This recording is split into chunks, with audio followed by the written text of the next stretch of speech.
Hey everyone, welcome back. Today we're going to be doing a deep dive into some investment opportunities, potentially lucrative ones. Oh, nice. Sounds good. Yeah, so we're going to be unpacking a YouTube video, a popular one, by Dr. Olumide Emmanuel. It's called Top Places to Invest Your Money to Make Billions in 2025. Wow. Okay. To make billions, huh? Yeah, I know, right? Yeah. So he's got a really engaging speaking style, and this video has been kind of making waves online. I see. What really caught my eye, though, was he outlines 16 industries, a whopping 16 industries that are ripe for investment. Oh. And get this, each with 7 different approaches you could take. Oh, wow. Okay. So 16 industries times 7 approaches, that's 112 potential pathways to success. That is a lot. Yeah, I know that sounds a bit overwhelming, right? Yeah, it does. Which is why we're here to break it down for you. Okay, so what's the main point of this video? I mean, is he just kind of throwing out random tips or? No, that's what's so interesting. He's encouraging us to think about wealth creation, but in a way that, aligns with our passions and skills. Okay. While at the same time tapping into, these burgeoning industries. I see.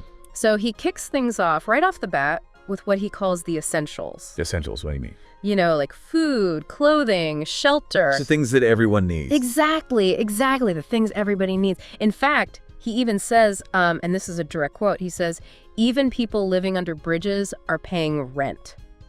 Wow, yeah. So, I mean, that's a pretty powerful statement, About the demand in the real estate market? Yeah, exactly. Like, regardless of the economic conditions, right.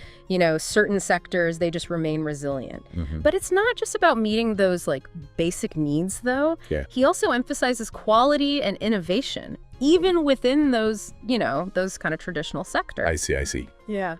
And speaking of innovation, he also points out how education, another essential industry, is being disrupted. Okay. So he specifically talks about Nigeria, where there's a booming youth population. All right. But it's outpacing the capacity of those traditional institutions. I see. It makes you think, what kind of innovative solutions are needed to bridge that gap? Right. That's a good question. Yeah. And, that actually ties into a larger theme that he emphasizes. The impact of the Fourth Industrial Revolution. Yeah, the Fourth Industrial Revolution. I've heard that term thrown around a lot. Yeah, it does get thrown around a lot. But what does it actually mean? I mean, for, potential investors. Well, essentially, it's technologies like AI, robotics, and 3D printing. Okay. That are changing the game across industries. Okay, so we're talking disruption, but also opportunity. Right? Exactly, yeah. He even claims that 85% of the jobs that exist today won't be around in 15 years. Oh, wow. That's a pretty bold prediction. What are your thoughts on that? I mean, it's a wake-up call for sure to pay attention to these shifts, these technological shifts. Yeah. I mean, it's impossible to predict the future, of course. Right. But it's clear that certain professions, like law and medicine, are already being impacted by automation. Yeah. But on the other hand, fields that actually leverage these new technologies are likely to see explosive growth. So a key takeaway here is to be adaptable, open to exploring these emerging sectors. Absolutely, yeah. So it's not like he's saying traditional industries are doomed. No. He's just highlighting the need to stay ahead of the curve. Right. And identify where the real opportunities lie. Yeah. All right, so we've got the essentials: food, clothing, shelter, education. Mm-hmm. What other industries does he have on his list? Well, he goes on to talk about finance. Finance, okay. Which is interesting. Because he doesn't just focus on traditional banking. He actually points out how banks are making a killing with seemingly small fees. Okay. Which begs the question, what kind of innovative solutions are people actually craving? That's a great question. Think about how much easier it is to transfer money with mobile apps now. Yeah. Than standing in line at a bank. Exactly, yeah. So when exploring the finance sector, think beyond the obvious. Mm-hmm. Are there inefficiencies you can address? Needs that aren't being met? Yeah. That's where the real opportunities lie. All right, next on the list is safety and security. Okay. Now, he does mention weapons, but I want to be clear, we're not advocating for investing in anything illegal. No, of course not. What are some other aspects of security that people are willing to invest in? Well, think about things like cybersecurity, personal safety devices, even community-based security initiatives. Okay. As the world changes, so do the threats we face. And people are willing to pay for peace of mind. And he specifically mentions the need for more organized security measures in Lagos. Yeah, I can definitely see how that could be a lucrative area. Absolutely. Especially as cities grow and populations become more concentrated, the demand for effective security solutions will only increase. Right. Okay, so we've covered a lot of ground already, and we talked about the essentials, finance, and security. What's next on our list? Well, we can't forget about communication and transportation. Oh, right. Of course. He points out that communication is essential. And he uses this funny analogy. He says that airtime is like paying for air and time, things that are naturally free. But it highlights how vital staying connected is. Right. And how people are always seeking better, faster, more affordable ways to communicate. Yeah, it makes you think about all the different ways we communicate now, right? From social media to video calls, instant messaging. Exactly, yeah. And as technology evolves, so will the ways we connect. And this constant evolution presents both challenges and opportunities for investors. Yeah. And speaking of evolving, transportation is another industry that's constantly innovating. Oh, for sure. Think about ride-sharing apps, electric vehicles, even the possibility of flying cars in the future. Right.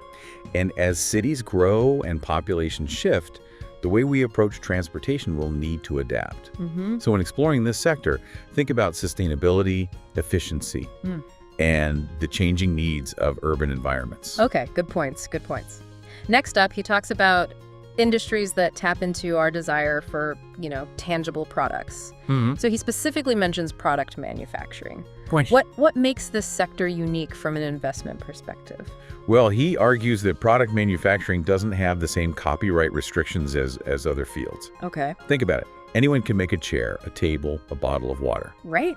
The key is to differentiate yourself through quality, branding, and meeting specific needs. So, he even compares it to water, something everyone needs, but you can create your own brand or approach. Exactly. And with the rise of e-commerce, you're no longer limited to local markets. You can create a product in one part of the world and sell it globally. Right, through online platforms. Yeah. That opens up a whole new world of possibilities for entrepreneurs, right? Absolutely. It's about thinking creatively, identifying gaps in the market, and finding ways to add value.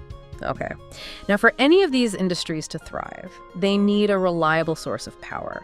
So it's no surprise that he includes power and energy on his list. Yeah, makes sense. And with the recent changes in Nigeria's electricity bill, which allows individuals and states to generate their own power, there's a huge opportunity to invest in clean energy solutions and alternative sources like solar. Yeah, that's a great point. You could be part of building a more sustainable future while also, capitalizing on a growing market. It's a win-win situation. Right, exactly. Okay, so we've covered the essentials, finance, security, communication, transportation, and product manufacturing. We also touched on power and energy. What else does he highlight? Well, next up, he dives into industries that cater to our passions and entertainment needs. Oh, okay. He starts with sports. And it's not just about playing.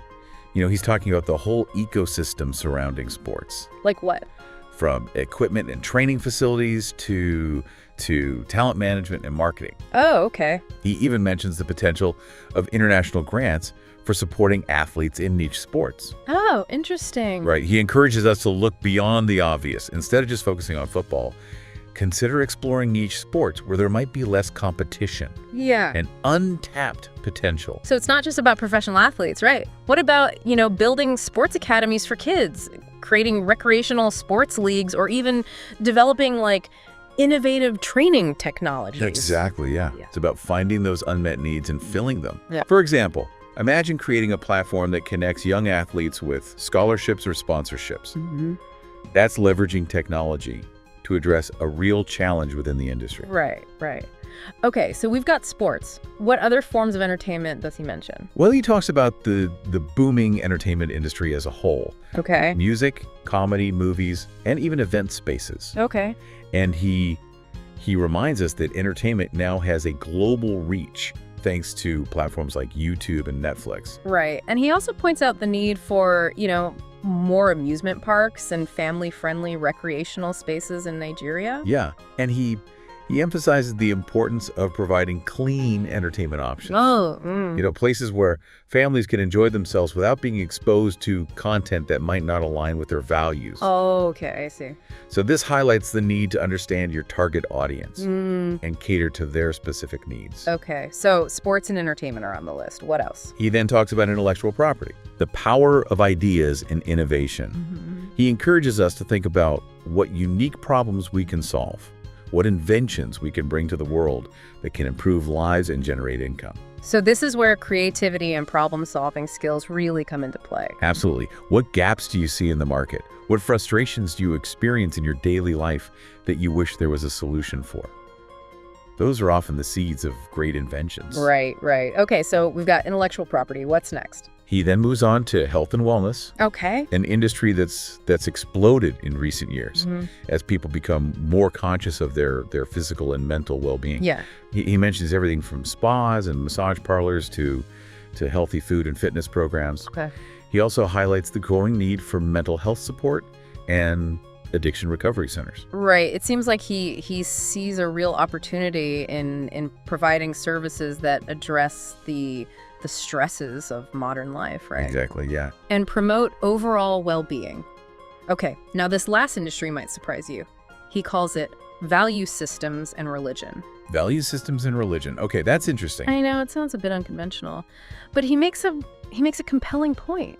He argues that there's a growing need for spiritual guidance and support, especially as people navigate the complexities of modern life and grapple with issues like anxiety and loneliness. I see. He even challenges traditional religious institutions, saying they often fail to address the real-world problems that people are facing. Interesting. So he's encouraging us to think outside the box. Yeah. Consider how we can create services and programs that support people's spiritual and emotional well-being in a practical and relevant way. Exactly, yeah.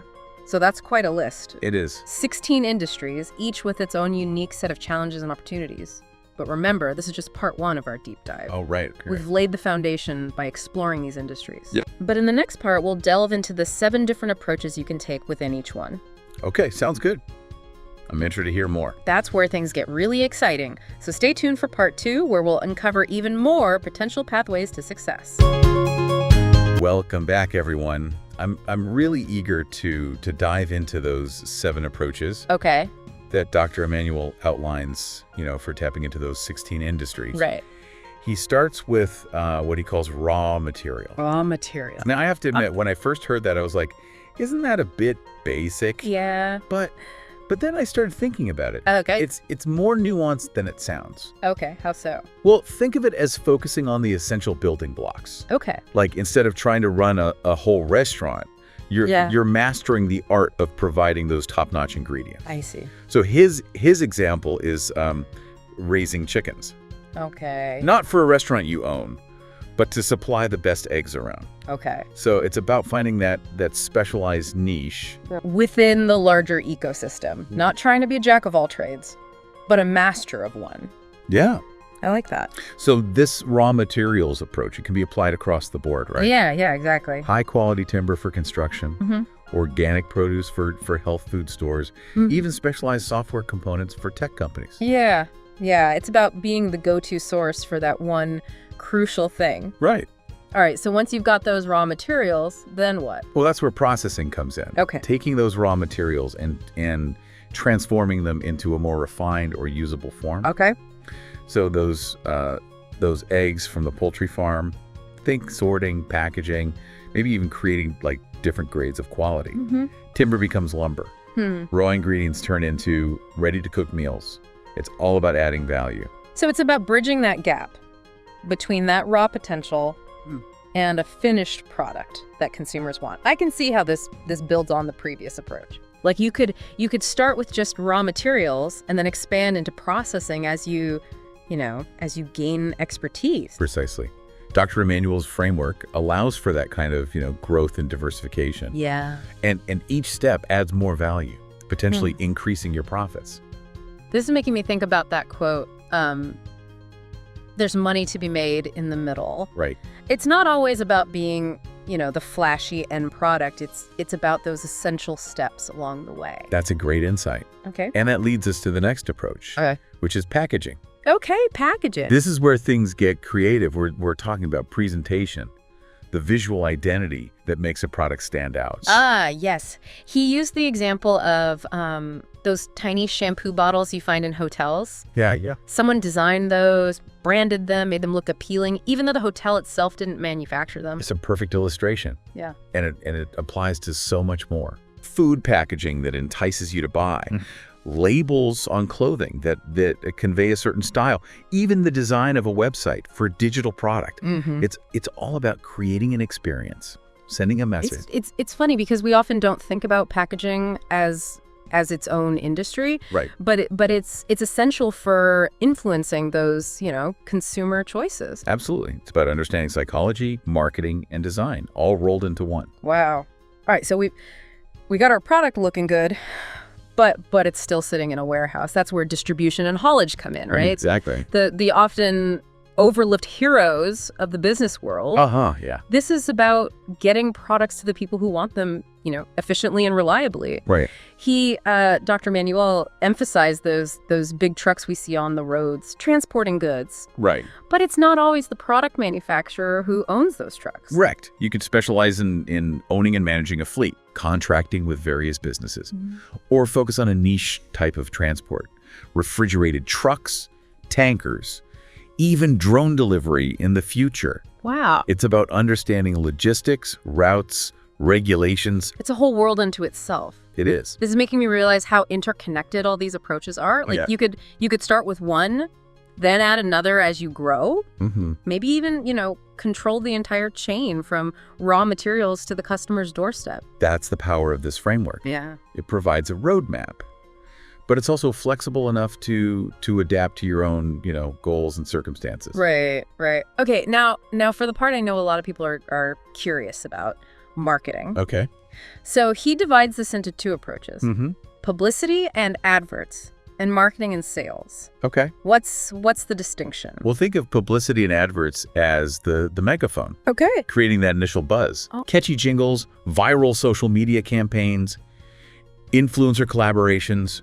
It's about grabbing attention, generating excitement. So it's about making sure people know about your product or service, building that brand awareness. Exactly. Crafting those compelling messages that resonate with your target audience. Okay. But once you've got their attention, that's where marketing and sales take over. Okay. This is about building relationships, understanding customer needs, and ultimately closing those deals. So he mentioned real estate agents. Right. They're not building the houses, but they're connecting buyers and sellers. Right. Leveraging their network and market knowledge to facilitate a transaction. A great analogy. Yeah. You become the expert guide, the You're facilitator, Yeah. adding value through your insights and connections. Right. Okay, so far we've covered a lot. Raw materials, processing, packaging, distribution, publicity, marketing, and sales. Are we missing anything? Yes. The final approach. And it's a unique one. Okay. Regulation and governance. Regulation and governance. Okay. This one sounds a bit tricky. How does that work exactly? So imagine the chaos of unregulated outdoor advertising, Okay. billboards and posters everywhere, cluttering up the city. Yeah, I can picture it. Definitely not the most visually appealing. Exactly. But someone saw an opportunity there. They approached the government with a proposal to regulate it, creating a system that generated revenue while also improving the city's aesthetics. Okay. They essentially created a market where one didn't exist before. So it's about solving a problem that benefits both the public and the entrepreneur. Precisely. Now, it is a more advanced approach. Yeah. But it highlights the potential of, thinking creatively and spotting those win-win situations. Okay. So we've got these 7 approaches, each with its own challenges and rewards. It's a lot to process. Yeah, it is. What advice does he give for choosing the right one? Well, he emphasizes the importance of self-awareness. Right. What are you good at? What gets you fired up? What kind of risk are you comfortable with? Right. These questions are essential to consider as you explore these, different approaches. He also talks about spiritual hedge funds. Spiritual hedge funds. I have to admit, that phrase That phrase really caught my attention. Okay. What does he mean by that? It's his colorful way of describing the importance of diversifying your income streams. Okay. Instead of, putting all your eggs in one basket. Right. Create multiple sources of income to protect yourself and create that long-term financial stability. So it's like building a financial fortress with multiple layers of protection, combining those 16 industries and 7 approaches in a way that, that works for you. Exactly. Yeah. For example, let's say you're passionate about healthy living. Yeah. And you're great at gardening. Okay. You could start by growing organic produce. That's your raw materials. Then you add a distribution element by delivering directly to customers. Okay. Maybe even create an online presence or partner with local health food stores to expand your reach. That's marketing and sales. Right. Right. That's a great illustration, taking one passion and turning it into a multifaceted, income generating operation. And that's just one example. The possibilities are endless when you start, creatively combining these elements. Right.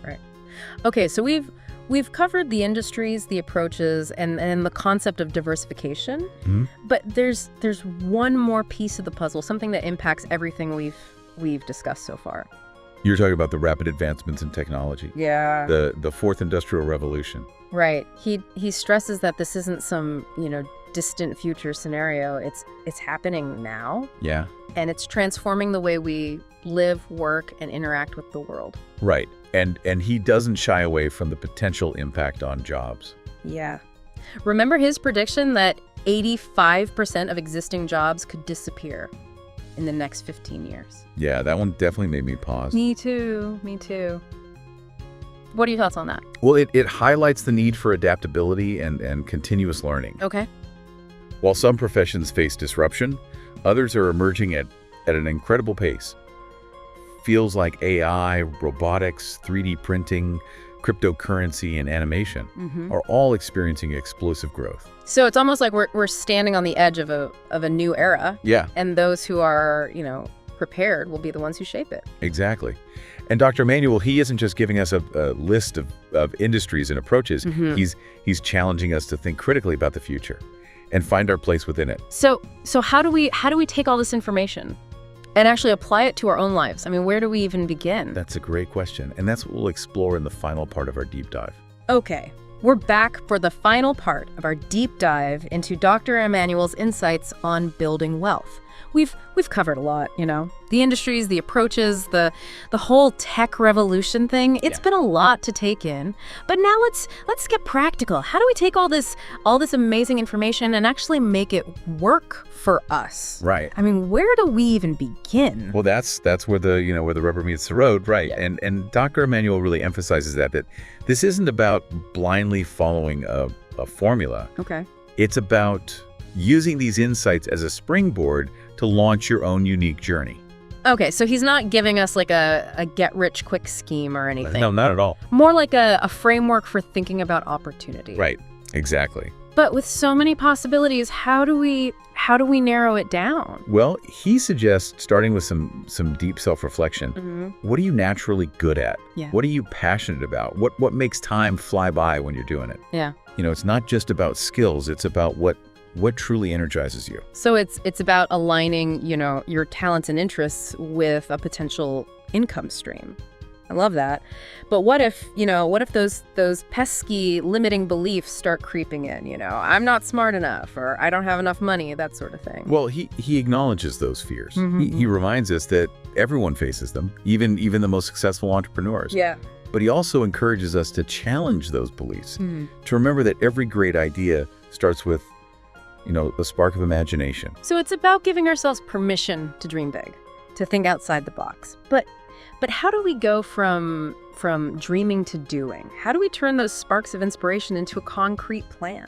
Well, that's where creating a personalized roadmap comes in. It's like your GPS for success. Yeah. Not a rigid set of instructions, Yeah. but a flexible guide that outlines your goals, the resources you need, and potential challenges you might encounter. So we're talking about setting clear, measurable goals, identifying what we need to get there, whether it's time, money, skills, mentorship, and being realistic about those potential roadblocks so we can, navigate them effectively. Exactly. It's about breaking those big, audacious goals down into, smaller, achievable steps. Right. Remember, even the most successful businesses started with, small, imperfect actions. It's all about progress, not perfection. This is really resonating with me. I tend to get overwhelmed by the big picture. Yeah. But breaking it down into smaller chunks feels much more manageable. Right.